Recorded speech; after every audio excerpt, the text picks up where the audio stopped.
The shotgun blast echoed through the valley, and Willa Reynolds dropped the tin bucket she'd been carrying, water splashing across the dusty ground as her father crumpled to the earth beside their small cabin. 3 riders galloped away, their laughter carried on the wind like poison, and in that single moment, everything Willa had ever known shattered into fragments she couldn't piece back together. She ran to him, her skirts tangling around her legs, falling to her knees in the dirt that had sustained their family for 22 years. Blood spread across his chest, staining the worn fabric of his shirt, and his eyes found hers with terrible clarity. "Willa," he gasped, his calloused hand reaching for hers. "Listen to me, girl. Those men, they'll come back. You can't stay here alone." "Papa, no, please don't leave me," she sobbed, pressing her hands against the wound, but the blood kept flowing, hot and relentless between her fingers. "Go to town, find help, promise me you'll leave this place." His voice grew weaker with each word, his breathing shallow and labored. "Promise me." "I promise, Papa, I promise." The words tore from her throat, desperate and broken. He smiled then, that gentle smile she'd known all her life, and his hand squeezed hers one final time before going slack. The light faded from his eyes, and Willa found herself alone in a way she'd never imagined possible. She didn't know how long she knelt there, her dress soaked with his blood, the Texas sun beating down on them both. The chickens clucked nearby, oblivious to the tragedy, and somewhere in the distance, a hawk cried out. Eventually, she forced herself to move, to do what needed doing. She wrapped him in their best quilt and buried him beside her mother's grave, the 2 small crosses now marking the only family she'd ever had. That night, Willa sat in the cabin she'd been born in, the cabin she'd never left for more than a day's journey to tend the far pastures. Llano, Texas, was only 15 miles away, but she'd never once set foot in the town. Her father had always gone alone, bringing back supplies and news of the outside world. He'd been protective, perhaps too protective, keeping her close after her mother died, birthing a stillborn son when Willa was just 7 years old. Now, at 22, she realized how small her world had been. The cabin, the garden, the creek that ran through their property, the rolling hills where their few cattle grazed. That was all she knew. The thought of leaving terrified her almost as much as the thought of those riders returning. But she'd made a promise, and Willa Reynolds kept her promises. The next morning, she packed what little she could carry. A change of clothes, her mother's Bible, the money her father had hidden beneath a loose floorboard, and the small revolver he'd taught her to shoot when she turned 18.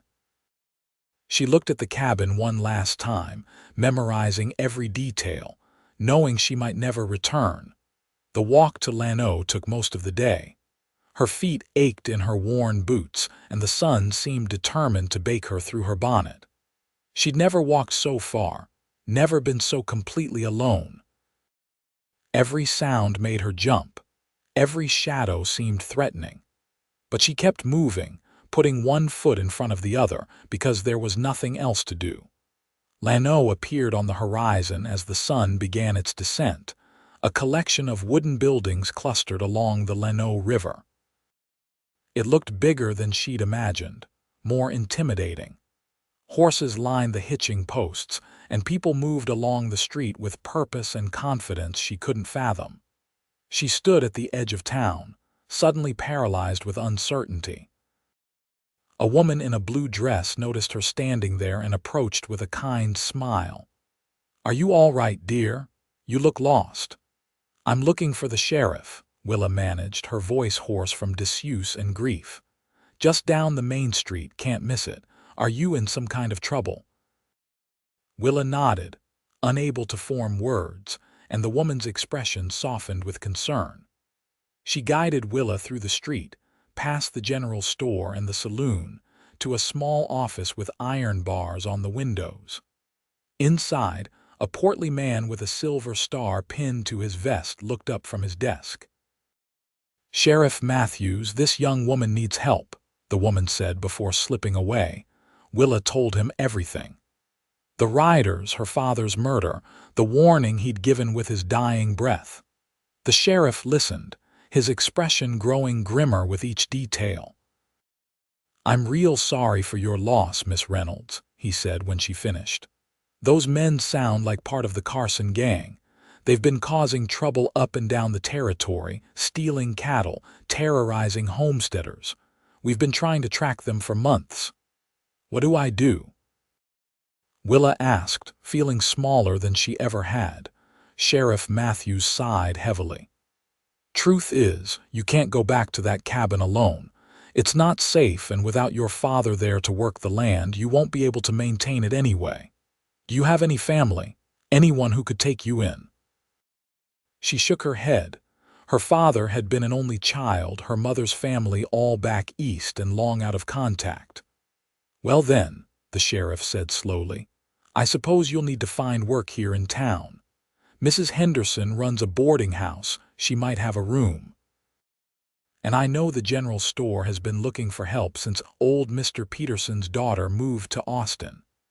The world seemed to be moving too fast, spinning around her while she stood still.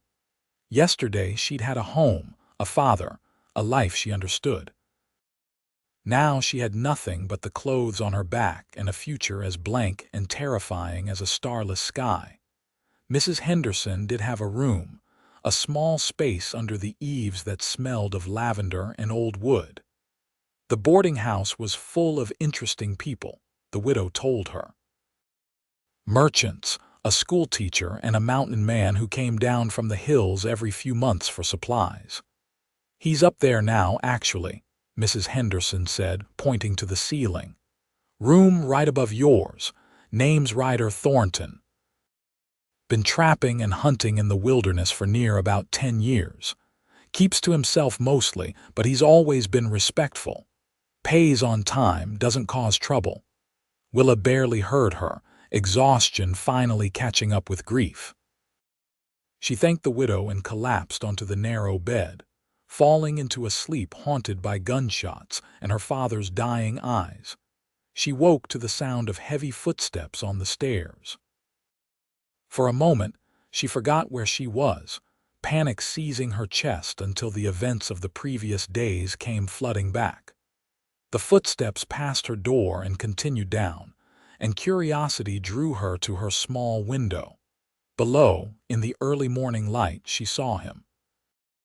The mountain man stood at least 6 feet tall, his frame built with layers of solid muscle evident even beneath his buckskin shirt and worn leather vest. Dark hair hung past his shoulders, tied back with a leather cord, and a thick beard covered the lower half of his face. He moved with a quiet confidence, loading supplies onto a massive roan horse that looked almost as wild as he did. His arms, bare below rolled-up sleeves, showed the kind of strength that came from years of hard living, muscles shifting beneath tanned skin as he worked. Something about him made her breath catch. Perhaps it was the way he seemed so completely at ease, so certain of his place in the world. Or perhaps it was simply that he represented everything she wasn't: experienced, independent, unafraid of the wilderness that stretched beyond the edges of civilization. He must have sensed her watching because he looked up suddenly, his eyes finding hers in the window. Even from this distance, she could see they were a striking gray-blue, like storm clouds over the hills. For a long moment, they simply looked at each other, and then Willa jerked back from the window, embarrassed to have been caught staring. Her first day working at the general store was overwhelming. The owner, Mr. Jameson, was patient as he showed her how to measure out flour and sugar, how to keep the accounts, how to interact with customers. But there were so many people, so many strangers, and Willa found herself longing for the quiet solitude of the cabin even as she knew she could never return. She was measuring out nails for a rancher when the door opened and the mountain man walked in. Up close, he was even more imposing. His presence seemed to fill the small store, and the other customers gave him respectful nods as he passed. He smelled of pine and wood smoke and something wild she couldn't quite name. "Ryder," Mr. Jameson greeted him warmly. "Back so soon?" "Thought you'd be in the mountains for another month at least." "Plans changed," Ryder Thornton replied, his voice a deep rumble that seemed to resonate in Willa's chest. "Need more ammunition and coffee. And I heard something in town about the Carson gang hitting another homestead." "Terrible business," Mr. Jameson agreed, shaking his head. "Killed a man named Reynolds out east of here just 2 days ago. His daughter barely made it to town." Willa's hands stilled on the nails, her throat tightening. "The daughter here in Llano now?" Ryder asked, and something in his tone made Willa look up. Those gray-blue eyes were fixed on her with an intensity that made her want to look away, but she found she couldn't. "That would be Miss Willa Reynolds," Mr. Jameson said gently. "She's helping me out here at the store now." Ryder's expression shifted, something like sympathy crossing his rugged features. "I'm sorry for your loss, Miss Reynolds. No one should have to go through that." "Thank you," she managed, her voice barely above a whisper. He held her gaze for another moment, then turned back to Mr. Jameson. "Those men still at large. Sheriff's got a posse looking, but you know how it is. The Carson gang knows this territory better than most. They'll hide out in the hills until things cool down, then start up again." Ryder's jaw tightened, and Willa saw his hands curl into fists at his sides. "Someone ought to do something permanent about them." "You volunteering?" Mr. Jameson asked with a wry smile. "Maybe I am." The conversation moved on to supplies, but Willa remained acutely aware of Ryder's presence in the store. She tried to focus on her work, on the customers who needed help, but her eyes kept drifting back to him. The way he moved with such easy grace despite his size, the quiet authority in his voice, the kindness in his eyes when he'd offered his condolences. When he left, the store seemed dimmer somehow, and Willa found herself wondering when he'd return. The days began to blur together into a routine that should have been comforting but instead felt suffocating. Wake up, work at the store, return to her small room, sleep, repeat. The people of Llano were kind enough, but Willa felt like a ghost among them, watching life happen around her without truly being part of it. She saw Ryder around town occasionally. He'd nod to her when their paths crossed, sometimes offer a quiet greeting, but he kept his distance. Mrs. Henderson mentioned that he was helping the sheriff track the Carson gang, using his knowledge of the wilderness to try to predict where they might strike next. A week after Willa arrived in Llano, she was sweeping the porch of the general store when 3 riders came galloping down the main street, whooping and firing their pistols into the air. Ice flooded her veins as she recognized them, the same men who'd killed her father. They pulled up in front of the saloon, laughing and shouting for whiskey. Willa dropped the broom and ran inside, her heart hammering so hard she thought it might burst from her chest. "Mr. Jameson," she gasped. "Those men, they're the ones who killed my father." The storekeeper's face went pale. "You're certain?" "I'll never forget them. Never." "Stay here," he ordered, then hurried out the back door, heading for the sheriff's office, but Willa couldn't stay. Something fierce and burning had ignited in her chest, something that pushed past the fear and demanded justice. She found herself walking toward the saloon, her father's revolver heavy in the pocket of her dress. She'd almost reached the door when a hand closed around her arm, firm but gentle, pulling her back. "Don't," Ryder's voice said in her ear. "I know what you're thinking, and it won't end the way you hope." "They killed him," she said, tears streaming down her face. "They killed my father, and they're in there laughing about it. I know, and they'll pay for it, but not like this." He turned her to face him, his hands on her shoulders, his eyes boring into hers. "You go in there with that gun, you'll either get yourself killed or you'll become someone you're not. Either way, your father wouldn't want it." "What am I supposed to do then?" she demanded, her voice breaking. "Just let them get away with it." "No," he said quietly. "You let me handle it." Before she could respond, Sheriff Matthews arrived with 2 deputies. The lawmen entered the saloon, and moments later, the sounds of a scuffle erupted. Gunshots rang out, and Willa flinched, but Ryder's hands on her shoulders held her steady, kept her grounded. When the dust settled, 2 of the gang members were dead and 1 was wounded, being dragged to the jail. The sheriff emerged, looking grim but satisfied. "They drew on us," he told the gathering crowd. "Didn't give us much choice.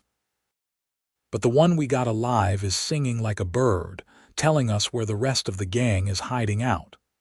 Willa should have felt vindicated, should have felt some sense of justice being served.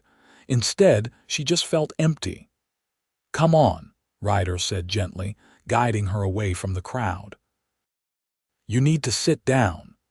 He took her to the small restaurant next to the boarding house and ordered her tea and soup, sitting across from her in patient silence while she tried to compose herself.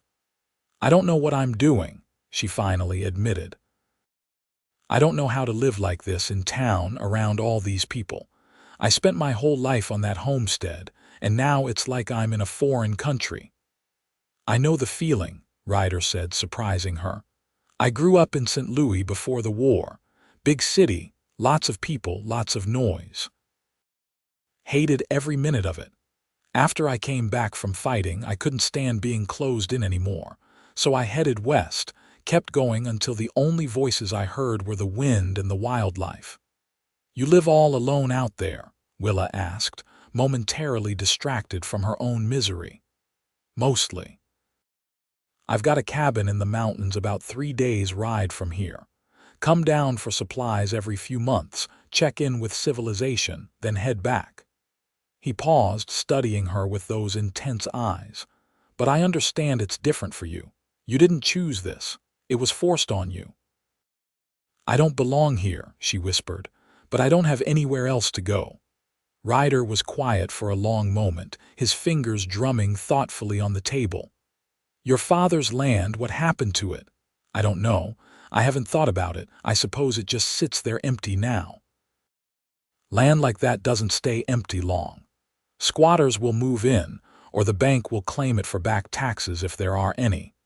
You should file a claim, make sure it stays in your name. Even if you don't go back, you could sell it eventually, get enough money to start over somewhere." It was practical advice, the kind of thing she should have thought of herself. But the idea of going back to that cabin, of seeing her father's grave, of reliving those terrible moments filled her with dread. "I can't go back there alone," she said. "Then don't go alone," Ryder replied simply. "I'll take you. We can ride out tomorrow, file the proper papers, secure the property. I'll make sure you're safe." "Why would you do that?" Willa asked, genuinely confused. "You don't know me. You don't owe me anything." He looked away, his jaw working as if he was trying to find the right words. "Because I know what it's like to lose everything, and because no one should have to face their ghosts alone." The next morning, Willa found herself sitting astride a gentle mare Ryder had borrowed from the livery, her few possessions packed in saddlebags. She'd never ridden a horse before, had only driven the old wagon her father kept for hauling supplies, and she felt ridiculously high off the ground and completely uncertain of herself. Ryder, meanwhile, sat his massive roan with the ease of someone who'd been born in the saddle. He noticed her discomfort and brought his horse alongside hers. "Just relax," he said. "Let the horse do the work.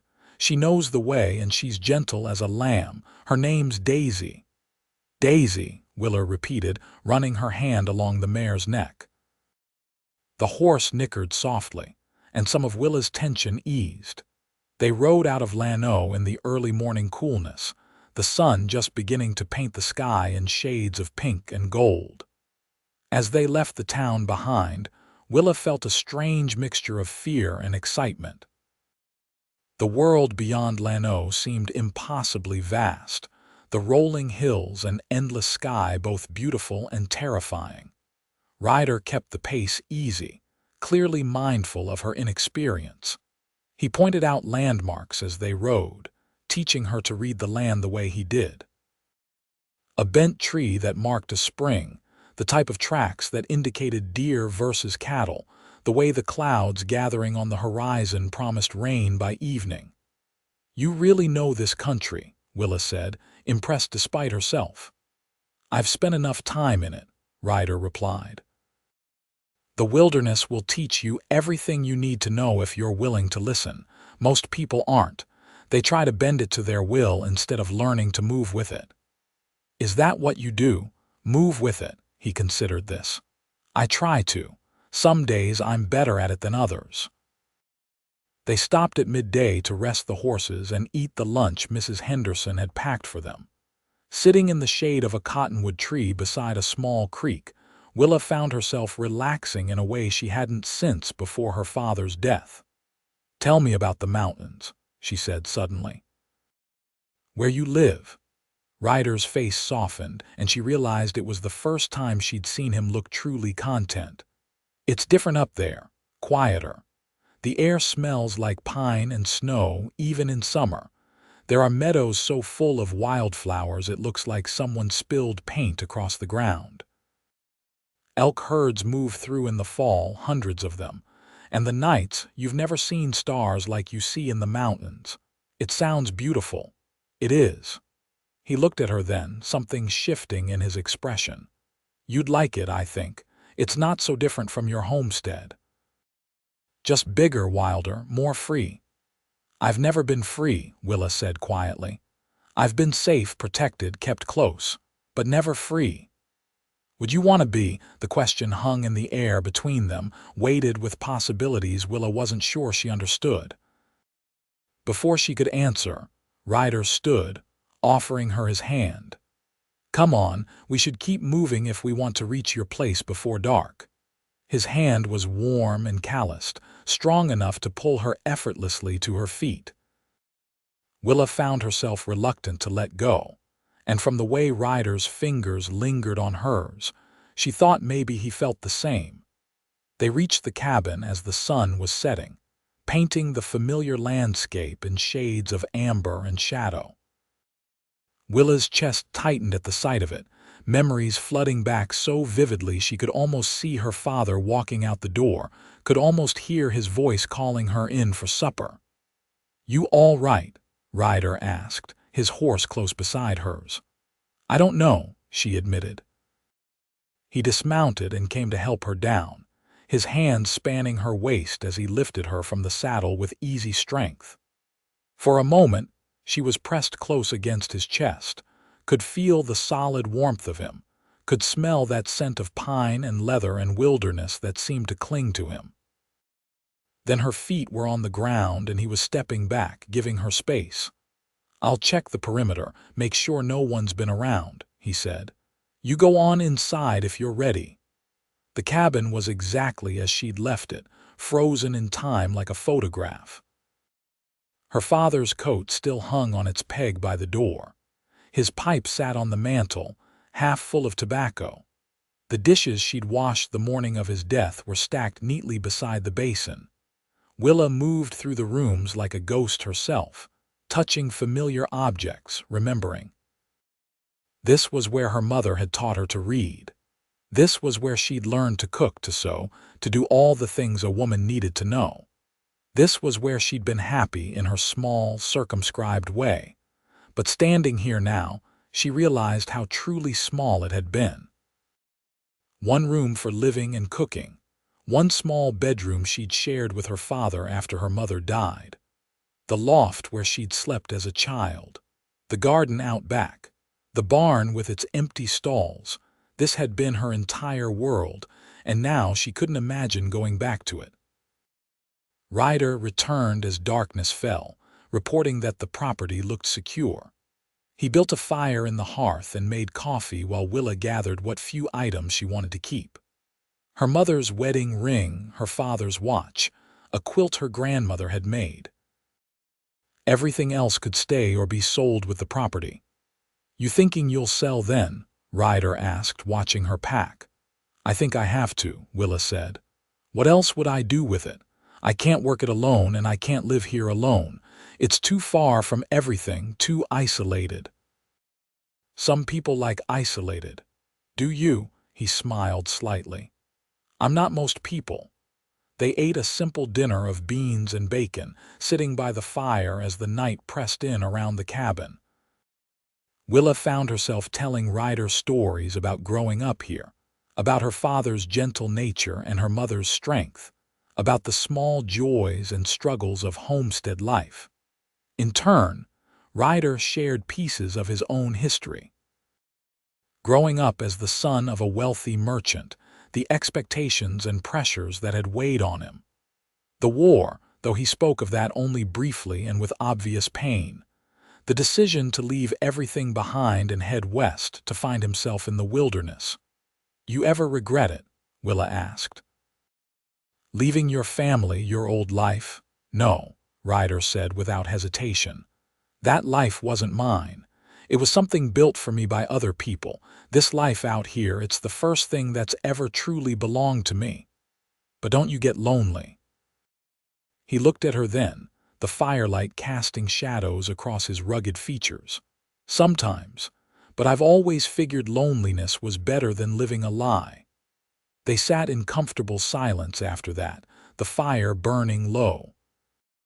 Eventually, Ryder stood and announced he'd sleep in the barn, give her privacy in the cabin.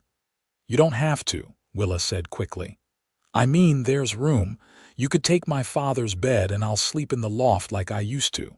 Something flickered in his eyes, but he nodded. "All right. If you're sure." Lying in the loft later, listening to the sounds of Ryder settling in below, Willa found herself thinking about freedom, about the wilderness he described, about what it might be like to live unconfined by walls and expectations, to move through the world with the kind of confidence he carried. She'd never left her village before, never seen anything beyond these few square miles. And now, lying here in the home she was about to give up forever, she realized she wanted to. She wanted to see the mountains Ryder had described, wanted to understand what made him choose that wild, lonely existence, wanted to know what it felt like to be truly free.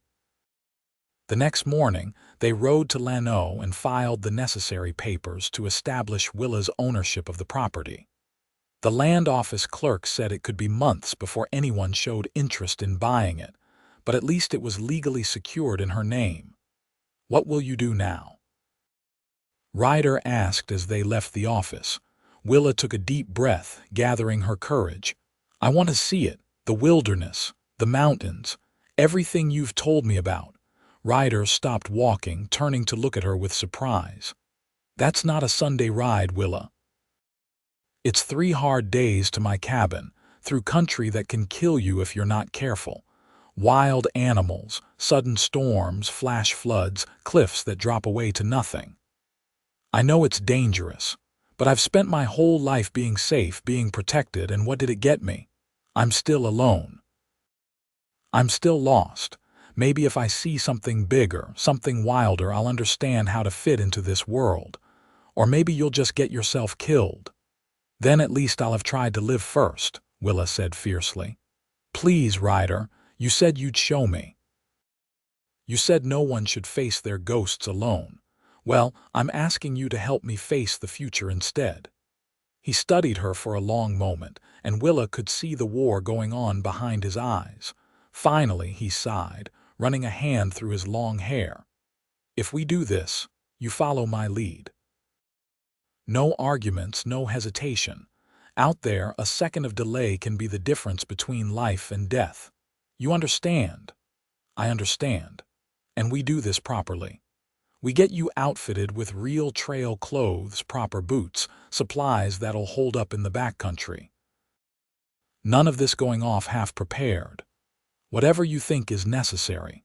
Ryder shook his head, but there was something almost like admiration in his expression. "You're either very brave or very foolish, Willa Reynolds. Can't I be both?"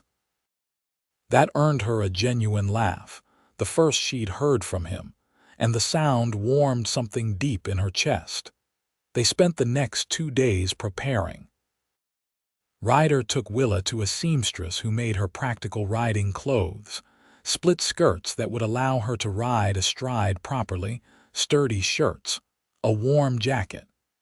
They bought her good boots, broken in just enough to be comfortable but still solid.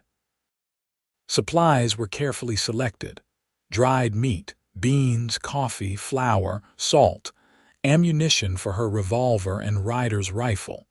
Mrs. Henderson clucked over the whole venture like a worried hen.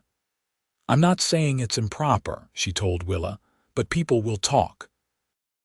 A young woman heading into the wilderness alone with a man, even one as respectable as Ryder. "Let them talk," Willa said, surprised by her own boldness. "I've spent my whole life worrying about what's proper. Look where it got me." The widow smiled at that. "You know, I think this adventure might be the making of you, dear." On the morning they were set to leave, Sheriff Matthews pulled Ryder aside. Willa pretended not to listen but heard every word.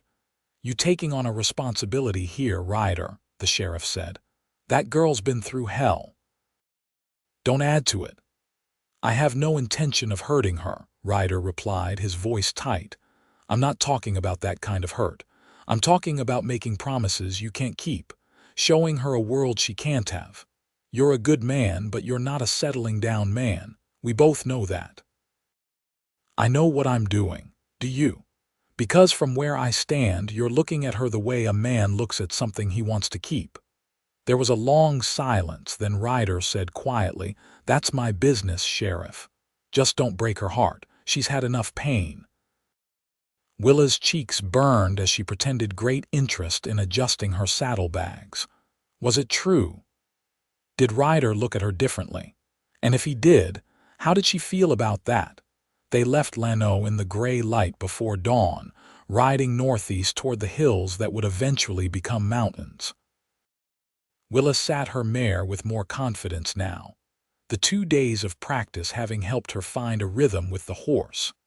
As the sun rose behind them, painting the world in gold and crimson, Willa looked back at the town one last time. It was the furthest she'd ever been from home and getting further with every step. "Having second thoughts?" Ryder asked, watching her. "No," Willa said firmly. "Just saying goodbye." "To what?" "To the girl I was. She doesn't exist anymore." Ryder nodded slowly. "Then let's go find out who you're becoming." The country changed as they rode, the gentle rolling hills around Llano giving way to rougher terrain. Rocky outcroppings thrust up from the earth like bones, and the vegetation shifted from grassland to scrub oak and juniper. They followed game trails and creek beds, paths invisible to Willa but apparently clear as roads to Ryder. He taught her as they went, showing her how to read sign, how to find water, how to move quietly through the brush. He pointed out plants that were edible and ones that were poisonous, showed her how to tell time by the sun's position, how to navigate by the stars at night. "You're a good teacher," Willa said on their second day out as they watered the horses at a spring. "You're a good student.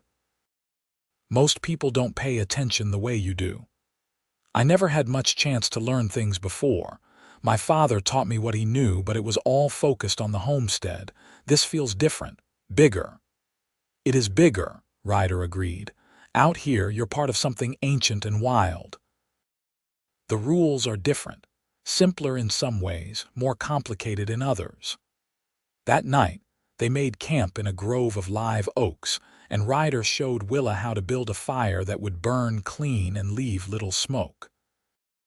They roasted rabbit he'd shot that afternoon, and Willa thought nothing had ever tasted so good. "Tell me about your family," she said as they ate. "Your real family before the war." Ryder was quiet for so long she thought he wouldn't answer. Then he said, "My father was a hard man. Successful, respected, completely focused on business and reputation. My mother did what was expected of her, nothing more, nothing less.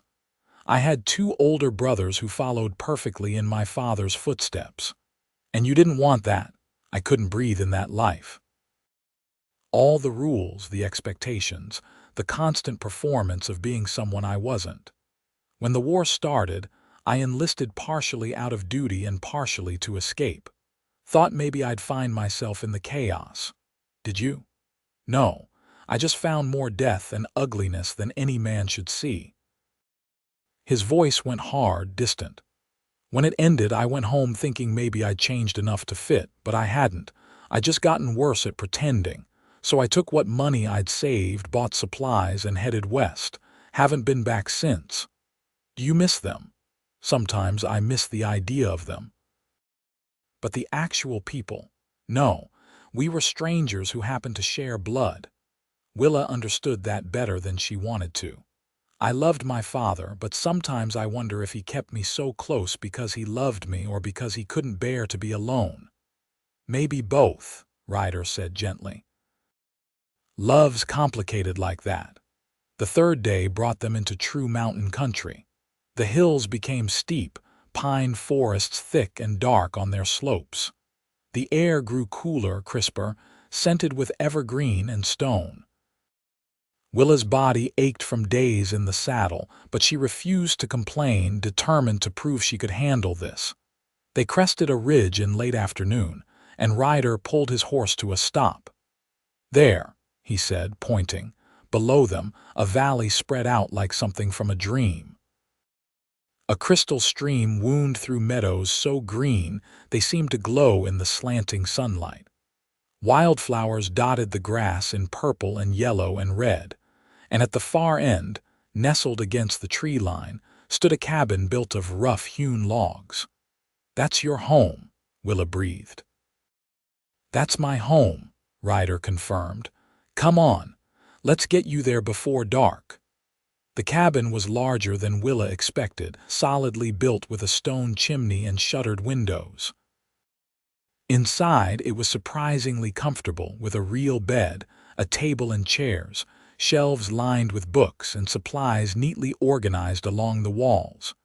Furs covered the floor and a rifle hung above the door.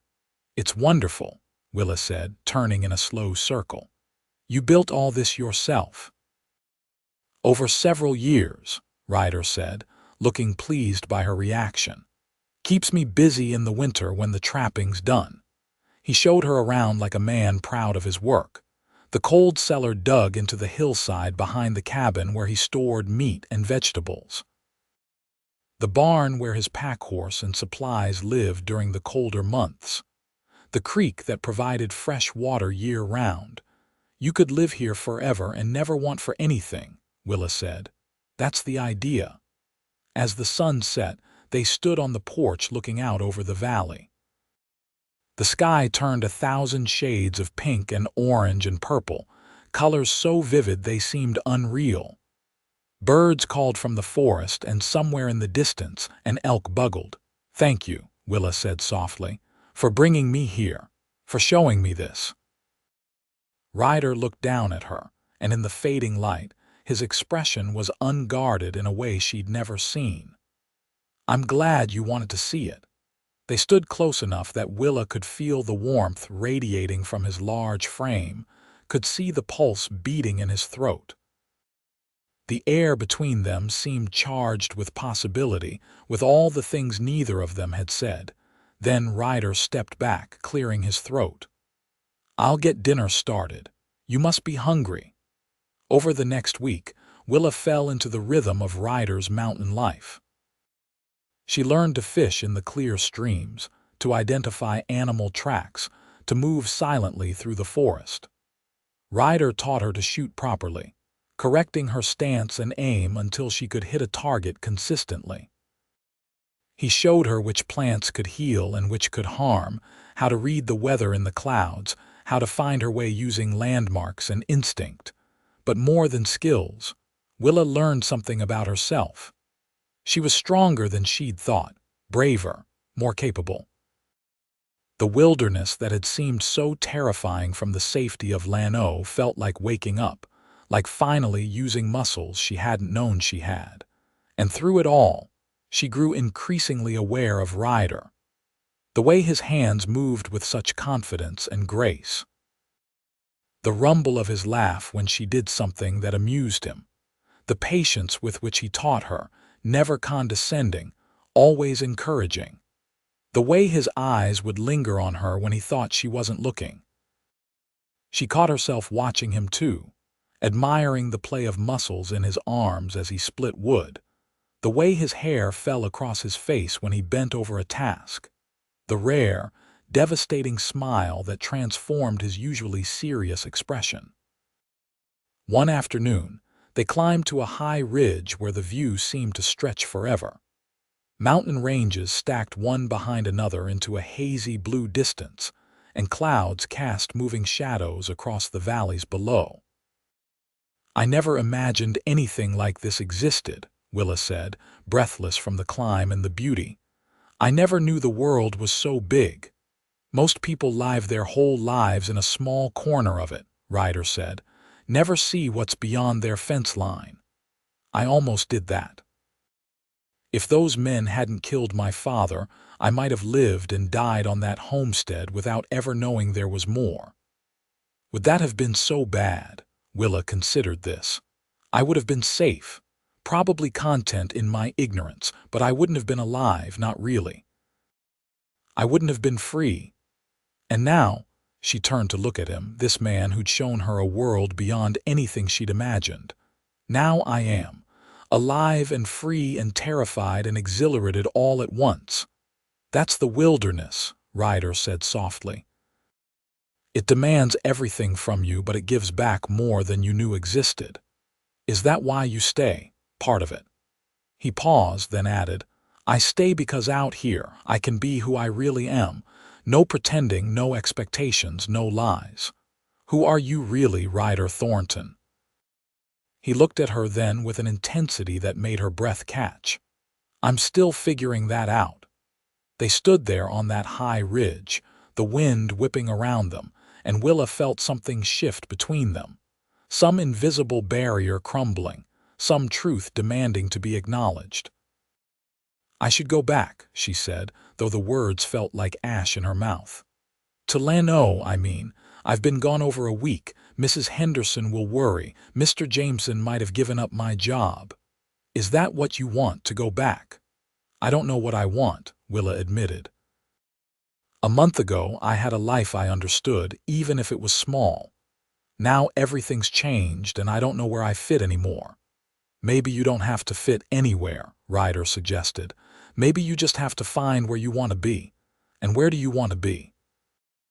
The question hung between them, loaded with meaning. Ryder's jaw worked, and Willa could see him wrestling with something. "I want to be wherever you are," he finally said, the words rough, as if dragged from somewhere deep inside him.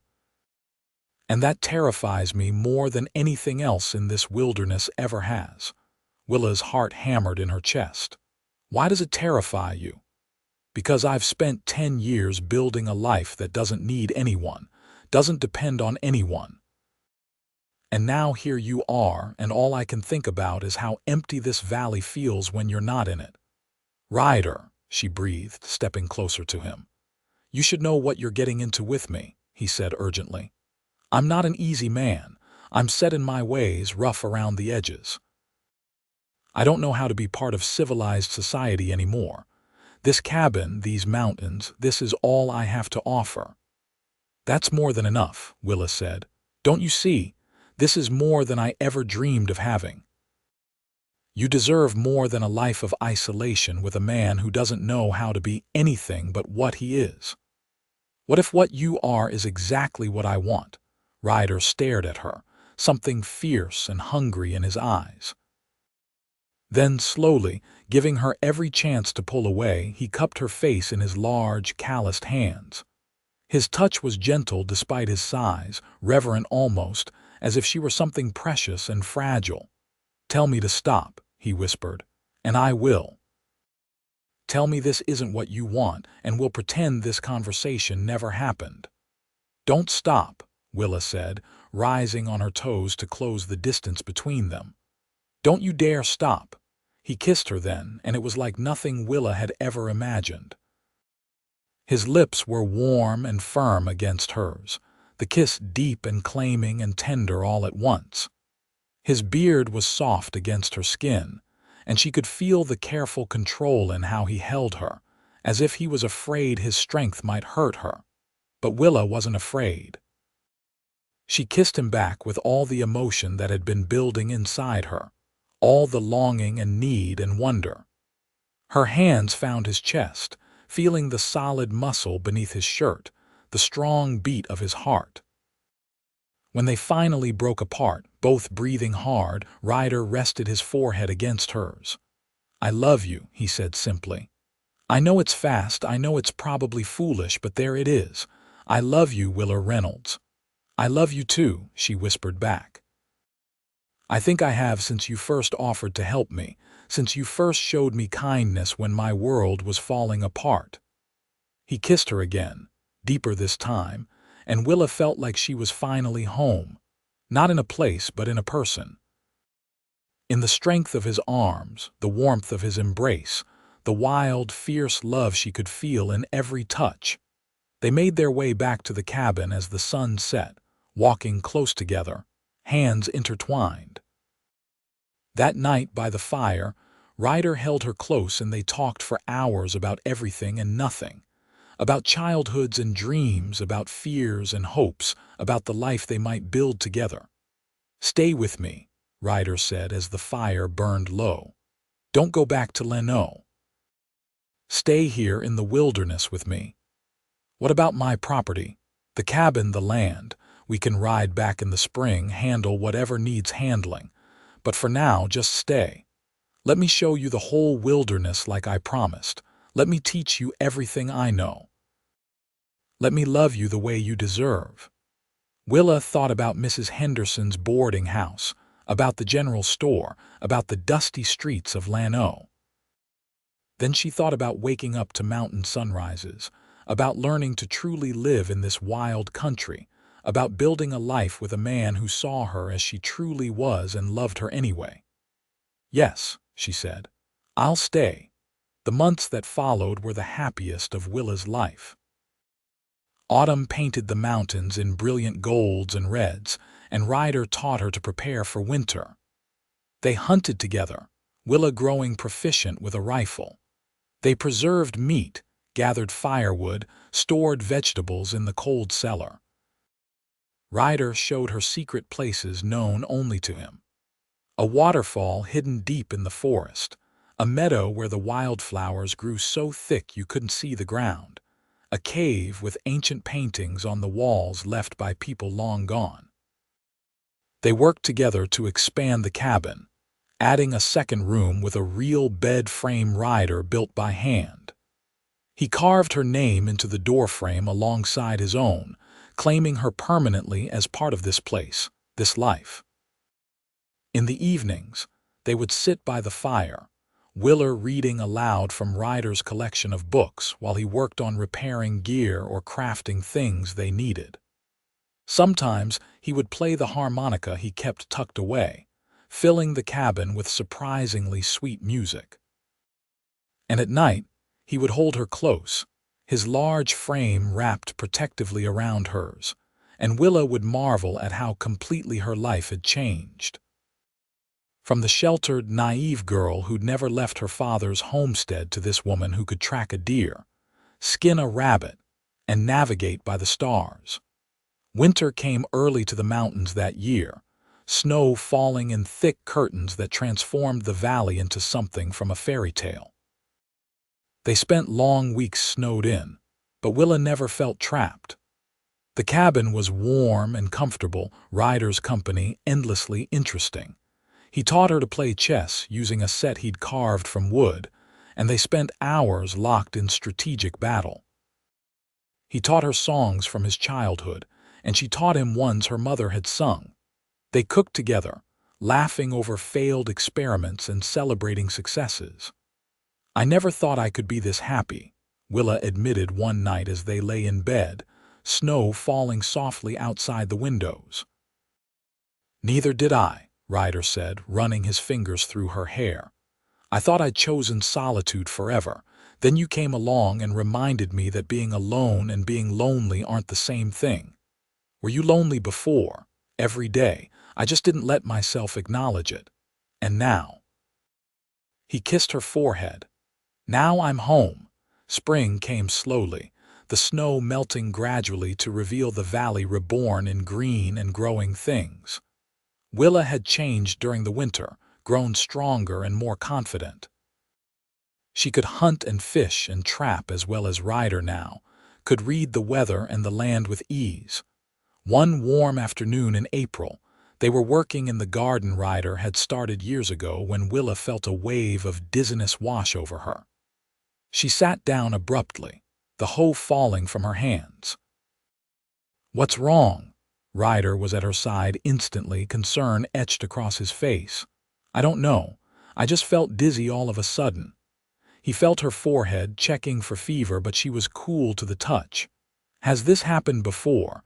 Willa thought back over the past few weeks. The occasional nausea in the mornings, the way certain smells had started bothering her, the unusual fatigue. A suspicion bloomed in her mind, equal parts terrifying and wonderful. "Ryder," she said slowly, "I think I might be pregnant." The expression that crossed his face was something to behold. Shock, joy, fear, and love all mixed together in a way that made Willa's heart swell. "Are you sure?" he asked, his voice rough with emotion. "Not certain, but the signs are there. I should have realized sooner, but I've been so focused on everything else." Ryder sat beside her, taking her hands in his much larger ones. "How do you feel about it, if it's true?" "Scared," Willa admitted. "My mother died in childbirth. What if the same thing happens to me?" "It won't," Ryder said fiercely. "I won't let it. We'll ride to Llano in a few weeks, get you checked by a proper doctor, and when the time comes, we'll make sure you have the best care available." "You're not upset?" "Upset?" he laughed, the sound full of wonder. "Willa, you've given me everything I never knew I wanted. A home that's more than just walls, a reason to wake up smiling, and now maybe a child. How could I be upset?" He pulled her into his arms, holding her with a gentleness that belied his size. "I love you," he murmured against her hair. "I love you so much it scares me sometimes. And I promise you, I'll keep you safe. Both of you." They rode to Llano 2 weeks later, the journey easier now that Willa was an experienced rider. The town seemed smaller somehow, less intimidating, though people stared at them as they rode in together. Mrs. Henderson nearly cried when she saw them, pulling Willa into a tight embrace. "We'd heard rumors you'd gone off into the mountains with Ryder, but no one knew for sure. I've been so worried." "I'm fine," Willa assured her. "Better than fine. I'm happy." The doctor confirmed what Willa had suspected. She was about 3 months along, healthy, and if she continued taking good care of herself, he saw no reason the pregnancy wouldn't be perfectly normal. "Your mother's death was a tragedy," Dr. Morris said gently, "but every pregnancy is different. You're young and strong, and from what I can see, very well cared for." Ryder had insisted on being in the examination room, and his face had gone pale when the doctor mentioned Willa's mother.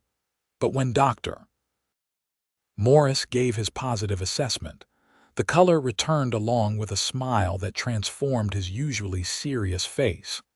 They spent a week in Llano, handling the sale of Willa's father's property to a young couple starting out. The money would provide a good cushion, something to fall back on if they needed it. Willa also bought supplies for the baby, practical things like cloth for diapers, and a cradle that Ryder insisted on carrying himself. Sheriff Matthews caught up with them before they left, looking pleased.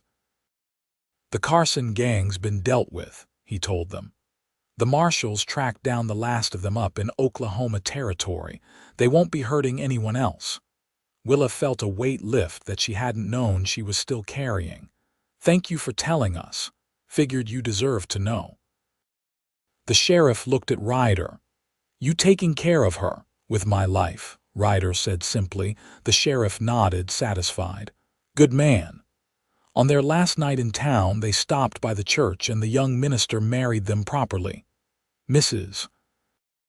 Henderson and Mr. Jameson served as witnesses, and though it was a simple ceremony, Willa thought nothing had ever been more perfect. "Mrs. Thornton," Ryder said afterward, trying out the name. "I like the sound of that." "So do I," Willa agreed, looking at the simple gold band he'd placed on her finger. They returned to the mountains as husband and wife, and the summer passed in a blur of preparation. Ryder built baby furniture with the same care he'd built everything else, sanding each piece smooth enough that no splinter could harm tender skin. Willa sewed tiny clothes, marveling at how small they were. As her belly grew, Ryder became even more protective, insisting she rest more, helping with tasks that had become her responsibility. But he never made her feel weak or incapable, just loved and treasured. In late October, as the leaves were turning and the first hint of winter touched the air, Willa went into labor.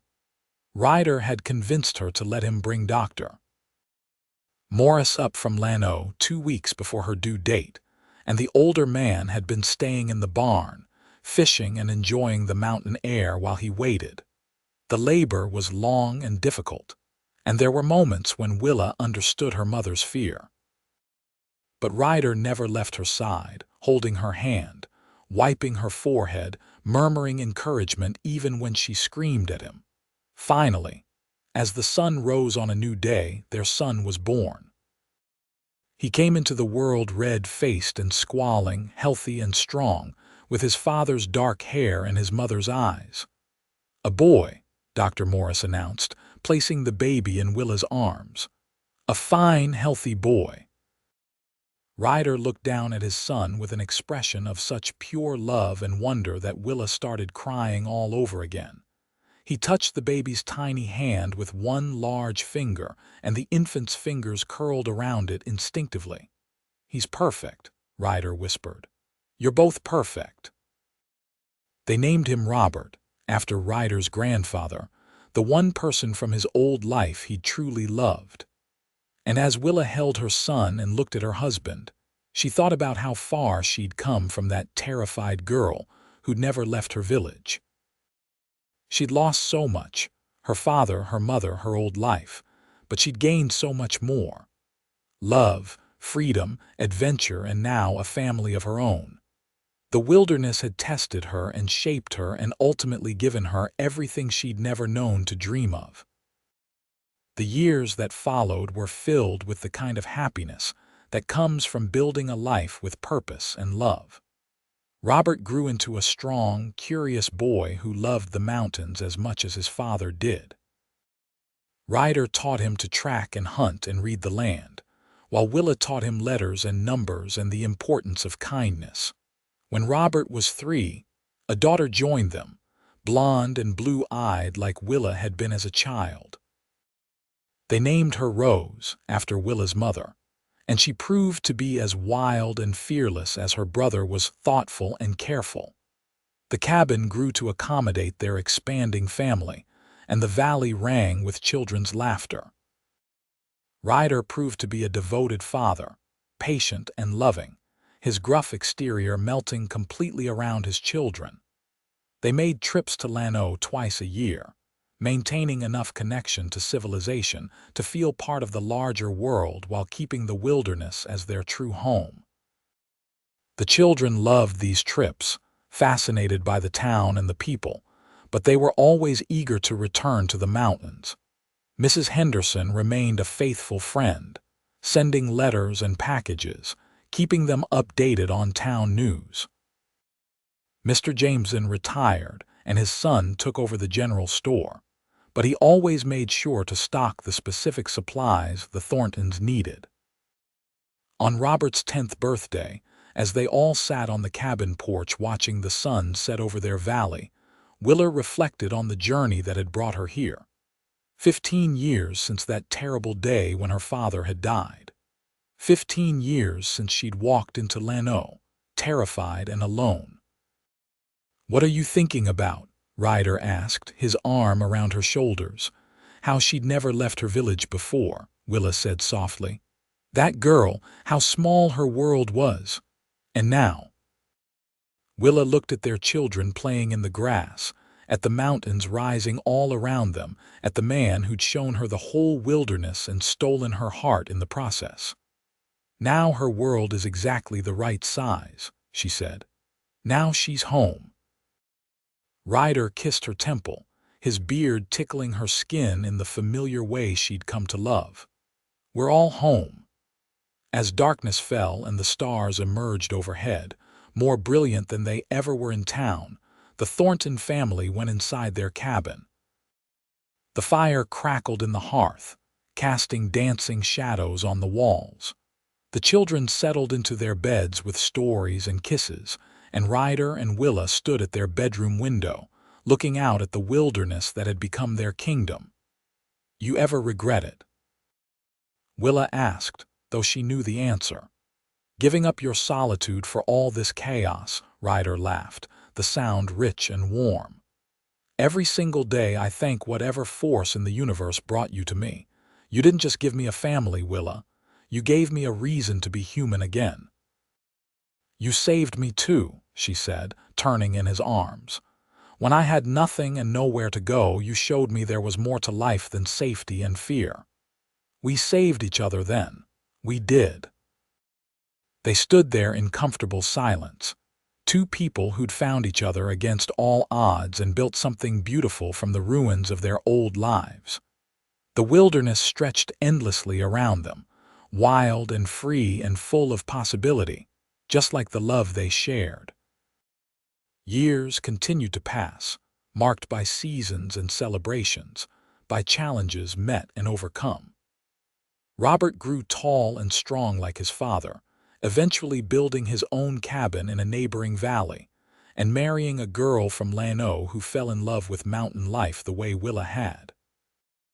Rose proved to have her mother's spirit of adventure, exploring every corner of their mountain territory and keeping detailed journals of everything she discovered. A third child came when Willa was 31, another boy they named William after Willa's father. He was quieter than his siblings, more thoughtful, but just as loved and just as much a part of the life they'd built. Ryder's hair turned silver at the temples, and lines appeared around his eyes from years of squinting into mountain distances and smiling at his family. But he remained as strong and capable as ever, his love for Willa deepening with each passing year until it was as much a part of him as breathing. Willa herself transformed from the frightened girl she'd been into a woman of strength and confidence. She could deliver a breech calf, set a broken bone, track game through fresh snow. But more importantly, she'd learned to trust herself, to trust in the life she'd chosen and the man she'd chosen it with. On their 20th wedding anniversary, Ryder surprised her by taking her back to the high ridge where he'd first confessed his love. They left the children with Robert and his wife for the day and rode up through the familiar trails. The view was exactly as Willa remembered, vast and beautiful and humbling. But now she understood it in a way she hadn't then. Understood that the wilderness was both fierce and gentle, demanding and giving, that it required respect but rewarded courage. "I brought you something," Ryder said, pulling a small package from his saddlebag. Inside was a leather-bound journal, blank pages waiting to be filled. "For your stories," he explained. "I know Rose writes in hers, and I thought maybe you'd want to record our story. For our grandchildren someday, so they know how their grandmother came to the mountains." Willa's eyes filled with tears. "It's perfect." "You're perfect," Ryder corrected, pulling her close. "You're the bravest person I've ever known, Willa Thornton." You took a chance on a broken man and a life you didn't understand, and you built something extraordinary from it. We built it together, Willa said. Every part of it. He kissed her then, and it was just as sweet as their first kiss on this ridge 20 years ago, just as full of promise and possibility. That night, back at their cabin with their children home and the fire burning bright, Willa began to write. She wrote about a girl who'd never left her village, about a mountain man who'd promised to show her the whole wilderness. She wrote about love found in unexpected places, about strength discovered in moments of weakness, about building a home not from walls but from hearts opened wide to possibility. And as she wrote, Ryder sat beside her, their youngest son asleep against his broad chest, and smiled at the life they'd created together. A life wild and free and full of love, exactly as it should be. The years rolled on like seasons, each one bringing its own joys and sorrows, its own adventures and lessons. They faced hard winters and bountiful summers, dry years and wet ones, times of plenty and times of scarcity. But through it all, their love remained constant, the bedrock upon which everything else was built. Robert gave them 3 grandchildren who loved visiting the mountain cabin, begging for their grandfather's stories and their grandmother's cooking. Rose eventually married a surveyor who'd come through mapping the territory, and they settled in a small town to the north, close enough to visit regularly. William showed an aptitude for medicine and went to study in Austin, but he always came home for holidays, bringing gifts and tales of the growing cities. Ryder and Willa grew old together in their valley, their hands becoming gnarled with age but still fitting perfectly together. They'd sit on the porch they'd expanded over the years, watching the sun set over mountains that had witnessed every moment of their love story. "You remember the first time you saw this place?" Ryder asked one evening when they were both in their 60s. "I thought I'd found paradise," Willa said. "And I was right. No regrets about the life you might have had in town with dances and society and all those civilized things," Willa laughed. "What would I do at a dance? I'm a mountain woman, Ryder Thornton. Have been since the day you brought me here and showed me what freedom really means." "You were always a mountain woman," Ryder said. "You just didn't know it yet. Maybe, or maybe you made me into one." "No," he said firmly. "I just gave you space to become who you were always meant to be." They sat in comfortable silence as the stars emerged, the same stars that had watched over them for decades.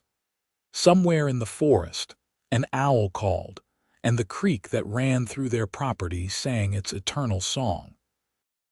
"I love you," Willa said, the words as true as they'd been the first time she'd spoken them.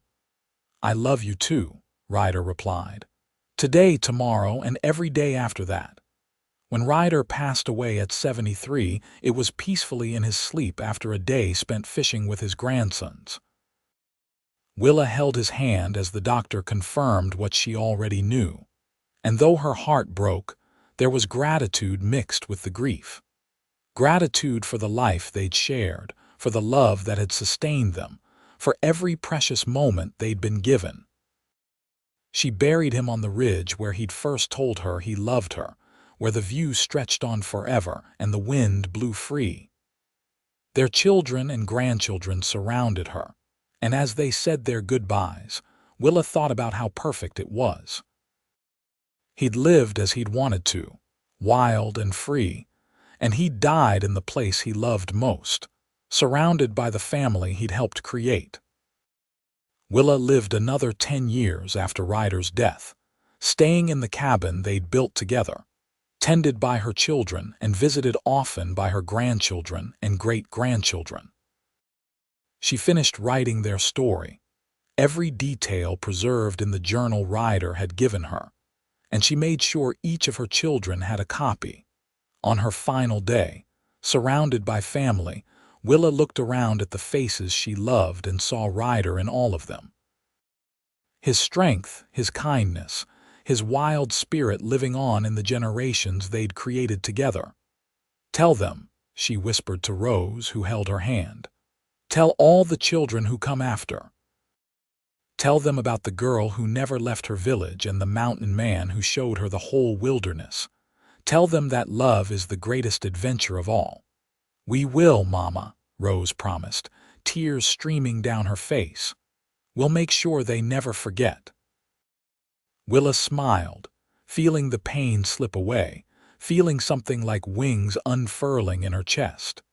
And as she took her last breath, she could have sworn she heard Ryder's voice on the wind, calling her home. They buried her beside him on the ridge, and the valley mourned the passing of its beloved matriarch. But the cabin remained, passed down through the family, a testament to the love that had built it. And the story lived on, told and retold around fires and dinner tables, of how a frightened girl and a lonely man had found each other in the wilderness and created something that would last long after they were gone. The mountains stood eternal, keeping watch over the Thornton family through all the generations that followed. And sometimes, on clear nights when the stars shone bright and the wind whispered through the pines, people swore they could hear laughter echoing across the valley.